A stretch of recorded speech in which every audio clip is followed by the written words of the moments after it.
अस्सलाम वालेकुम everyone, welcome back to purely rights channel.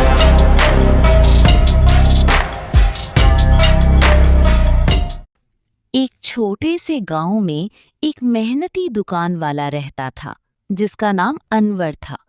उसकी एक छोटी सी किराना की दुकान थी जहां रोजमर्रा की चीजें मिलती थीं। बच्चे उसे बहुत पसंद करते थे क्योंकि वो हमेशा मुस्कुराकर बात करता और कभी किसी को खाली हाथ वापस नहीं भेजता था। हर सुबह अनवर अपनी दुकान खोलता और सफाई करता। एक दिन एक गरीब बच्चा उसकी दुकान पर आया और उसने कहा, अंकल, मेरे पास पैसे कम हैं, क्या आप मुझे दूध दे सकते हैं? दुकान वाले अनवर ने मुस्कुराकर कहा, बेटा, पैसों की फिक्र ना करो, पहले तुम दूध ले जाओ, पैसे बाद में दे देना। बच्चा खुश हो गया और शुक्रिया अदा करके चला गया। कुछ दिन बाद वही बच्चा अपनी माँ के साथ आया और पूरे पैसे दे दिए। अनवर बहुत खुश हुआ।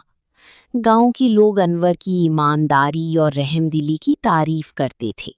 बच्चे उसे अपना हीरो समझते थे क्योंकि वो सिर्फ दुकान वाला नहीं बल्कि सबका मददगार था।